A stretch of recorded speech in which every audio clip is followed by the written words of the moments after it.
कभी कभी जिंदगी में कोई ऐसा शख्स जिस पर आप आंखें बंद करके भरोसा करते हो, आपको आपको ऐसी चोट पहुंचाता है कि समझ नहीं आता कि अब क्या करे। दिल कहता है बदला लो, दिमाग कहता है भूल जाओ। आज हमारे पास जो मवाद है वो इसी कश्मकश के बारे में है। धोखे का दर्द, माफी की मुश्किल और अंदरूनी सुकून का रास्ता।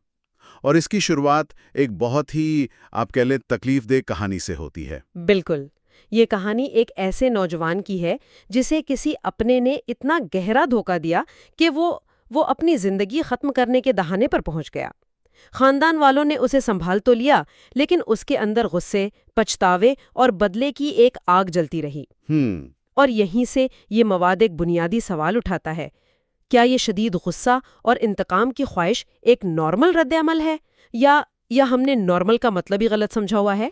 आइए इसी सवाल से शुरू करते हैं, क्योंकि पहली नज़र में तो यही लगता है कि हाँ, गुस्सा आना बिल्कुल नॉर्मल है।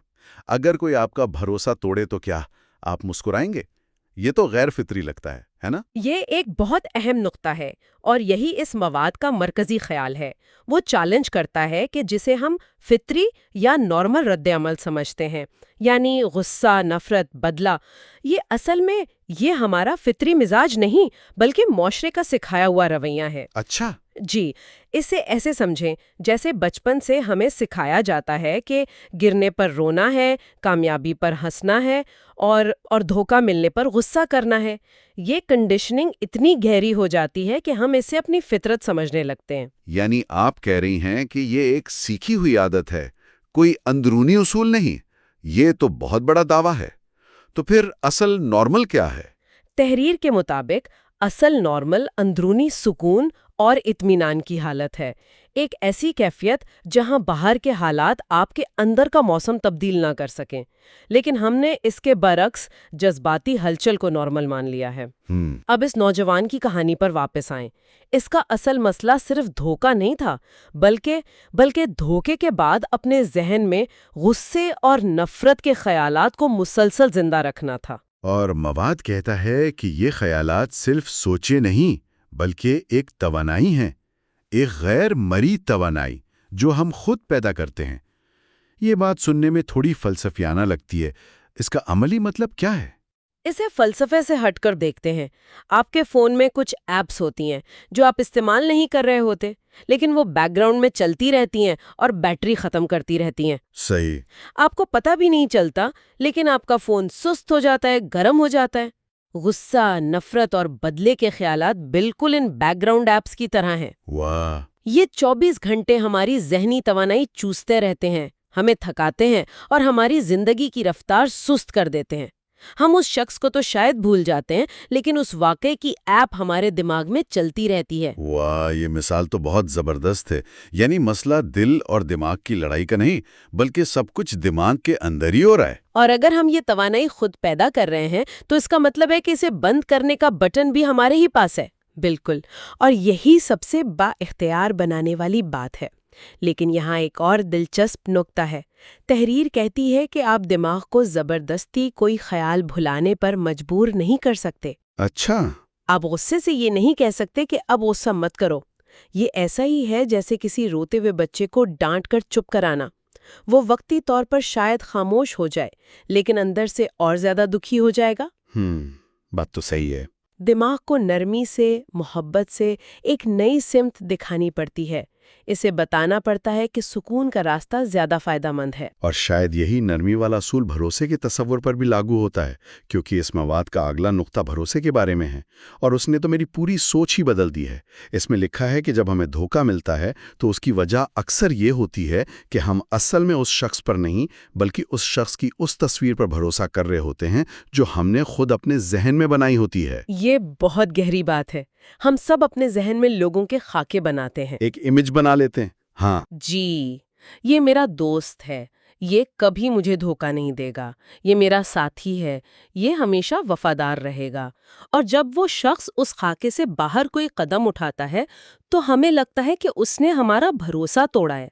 लेकिन मवाद ये सवाल करता है, क्या भरोसा किसी दूसरे को कंट्रोल करने का नाम है, या ये एक ज़ाती इंतखाब है जो हम अपने सुकून के लिए करते हैं? ایک منٹ، تو آپ یہ کہہ رہی ہیں کہ بھروسہ کرنا دوسرے کے لیے نہیں بلکہ خود کو شک کی اذیت سے بچانے کا ایک طریقہ ہے؟ لیکن اس میں تو بہت خطرہ ہے۔ اگر آپ کسی پر بھروسہ کریں اور وہ پھر سے دھوکہ دے دے؟ بالکل خطرہ تو ہے، لیکن متبادل کیا ہے؟ بے اعتمادی۔ اور بے اعتمادی کی قیمت کیا ہے؟ آپ ہر وقت شک میں رہتے ہیں، ہر بات کا غلط مطلب نکالتے ہیں، ہر وقت ایک ذہنی لڑائی میں رہتے ہیں۔ صحیح۔ یہ تو ایسا ہے جیسے آپ نے اپنے رشتے پر ایک جاسوس بٹھا دیا ہو اور اس جاسوس کی تنخواہ آپ اپنی ذہنی شانتی سے دے رہے ہوں۔ تحریر کہتی ہے کہ بھروسہ کرنا ایک رسک نہیں بلکہ اپنے آپ کو اس ذہنی بوجھ سے آزاد کرنے کا عمل ہے۔ یہ ایک اندرونی فیصلہ ہے، کوئی بیرونی معاہدہ نہیں۔ اور یہاں ایک اور حیران کن بات لکھی ہے کہ جب آپ کسی پر اس طرح بھروسہ کرتے ہیں بغیر کسی شرط کے، تو اکثر لوگ اس اعتماد کی لاج رکھنے کی کوشش کرتے ہیں۔ گویا آپ کا بھروسہ ان کے اندر کی اچھائی کو بھی بیدار کر سکتا ہے۔ اس کے برعکس آپ کی بے اعتمادی انہیں برا بننے پر اکسا سکتی ہے۔ جی، یہ ایک طرح کی خود پوری ہونے والی پیشن گوئی ہے۔ Self fulfilling prophecy. بالکل۔ اگر آپ کسی کو بار بار کہیں کہ مجھے تم پر بھروسہ نہیں، تو ایک وقت آئے گا کہ وہ سوچے گا کہ جب مجھ پر الزام لگ ہی رہا ہے تو کیوں نہ میں وہ کام کر ہی دوں، جبکہ اعتماد ایک مضبوط دباؤ ڈالتا ہے۔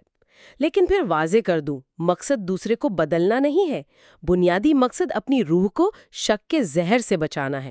ٹھیک ہے، بھروسے کی بات تو سمجھ میں آتی ہے، لیکن اس نوجوان کی کہانی پر واپس چلتے ہیں جو انتقام کی آگ میں جل رہا تھا۔ اس کے بارے میں یہ مواد کیا کہتا ہے؟ کیونکہ بدلے کی خواہش بہت طاقتور ہوتی ہے۔ ایسا لگتا ہے کہ جب تک حساب برابر نہ ہو سکون نہیں ملے گا۔ اور یہیں پر تحریر ایک اور آپ کہہ لیں کڑوا سچ سامنے لاتی ہے۔ وہ کہتی ہے کہ انتقام اور ناراضگی کو سینے سے لگائے رکھنا اس شخص سے کہیں زیادہ ہمیں تکلیف دیتا ہے جس نے ہمیں دکھ پہنچایا تھا۔ اچھا۔ یہ ایسا ہے جیسے آپ زہر خود پئیں اور امید کریں کہ دوسرا شخص مر جائے۔ جس نے تکلیف دی وہ تو شاید اپنی زندگی میں آگے بڑھ گیا ہو، لیکن ہم اسی ماضی کے لمحے میں قید رہ جاتے ہیں اور اپنی ہی توانائی سے خود کو روزانہ تھوڑا تھوڑا ختم کرتے ہیں۔ تو اس کا مطلب ہے کہ معافی دوسرے شخص کے لیے نہیں ہوتی؟ بالکل نہیں۔ یہ تحریر واضح کرتی ہے کہ معافی اپنے آپ کو دیا جانے والا سب سے بڑا تحفہ ہے۔ یہ اس جذباتی قید سے رہائی کا پروانہ ہے جو ہم نے خود اپنے اوپر مسلط کی ہوتی ہے۔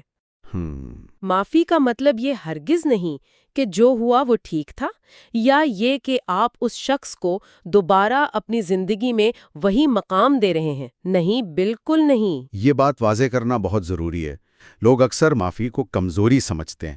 انہیں لگتا ہے کہ معاف کرنے کا مطلب ہے ہار مان لینا، جبکہ حقیقت اس کے برخلاف ہے۔ معافی طاقت کی سب سے بڑی علامت ہے۔ یہ اس بات کا اعلان ہے کہ تم نے جو کیا وہ غلط تھا، لیکن میں تمہیں اتنی طاقت نہیں دوں گا کہ تم میرے آج اور میرے آنے والے کل کو بھی برباد کر سکو۔ واہ! یہ اس واقعے سے حکمرانی کا حق واپس چھیننے کا نام ہے۔ آپ اس شخص کو نہیں بلکہ اس واقعے کے بوجھ کو اپنی زندگی سے نکال رہے ہوتے ہیں۔ تو اگر کوئی رشتہ مکمل طور پر ٹوٹ چکا ہو اور اس شخص کو زندگی سے نکالنا ہی بہتر ہو، تب بھی کیا معافی ضروری ہے؟ تب تو یہ اور بھی زیادہ ضروری ہے۔ اچھا؟ کیونکہ اگر آپ رشتہ ختم کر دیں لیکن دل میں نفرت اور غصہ رکھیں تو وہ شخص جسمانی طور پر تو آپ کی زندگی سے نکل گیا، لیکن ذہنی طور پر وہ اب بھی آپ کے دماغ میں مفت کا کرایہ دیے بغیر رہ رہا ہے۔ صحیح کہہ رہی ہیں۔ نفرت کو پکڑے رکھنا خود کو تباہ کرنے کے مترادف ہے۔ اندرونی سکون کا انتخاب رشتے کے قائم رہنے یا نہ رہنے سے بالاتر ہے۔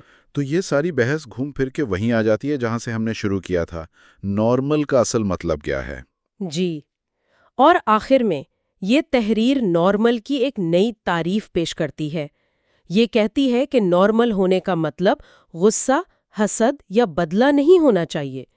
ہمارا فیکٹری سیٹنگ یا آپ کہہ لیں فطری مزاج محبت، ہمدردی، معافی اور اندرونی طاقت ہونا چاہیے۔ یہی وہ خصوصیات ہیں جو ہماری روح میں ہم آہنگی پیدا کرتی ہیں۔ غصہ اور نفرت وائرس کی طرح ہیں جو اس سسٹم کو خراب کر دیتے ہیں۔ تو اس ساری گفتگو کا خلاصہ یہ ہے کہ اپنی طاقت کو دوبارہ اپنے ہاتھ میں لینا، धोखे की तकलीफ हकीकी है, वो एक बैरूनी जख्म है, लेकिन उस जख्म को नासूर बनाना या इसे भरने देना, ये हमारा अंदरूनी इंतखाब है। हम गुस्से की बैकग्राउंड ऐप को चलने देने का इंतखाब भी कर सकते हैं और इसे बंद करके अपनी ज़हनी बैटरी बचाने का इंतखाब भी कर सकते हैं। बहुत खूबसूरती से आपने इसका खुलासा किया। ये जिम्मेदारी को दूसरे शख्स से हटाकर मुकम्मल तौर पर हमारे अपने कंधों पर डाल देता है। हम हालात का शिकार बनने के बजाय अपनी अंदरूनी दुनिया के मेमार बन जाते हैं। बिल्कुल। हम दूसरों को कंट्रोल नहीं कर सकते, लेकिन हम अपने रद्द-ए-अमल को हमेशा कंट्रोल कर सकते हैं, और इसी में हकीकी आज़ादी है। और ये हमें गौर व फिक्र के लिए एक आखिरी नुक्ते पर छोड़ जाता है, जो इसी मवाद पर मबनी है। अगर हमारा अंदरूनी सुकून वाकई एक शौरी इंतखाब है, तो आज जब हमें कोई छोटी मोटी तकलीफ या मायूसी हो, जैसे ट्रैफिक में कोई गलत कट मार दे या कोई दोस्त किया हुआ वादा पूरा ना करे, तो क्या हम इस लम्हे में गुस्से के खुदकार रद्द-ए-अमल को रोककर सुकून का इंतखाब करने की एक छोटी सी मश्क कर सकते हैं?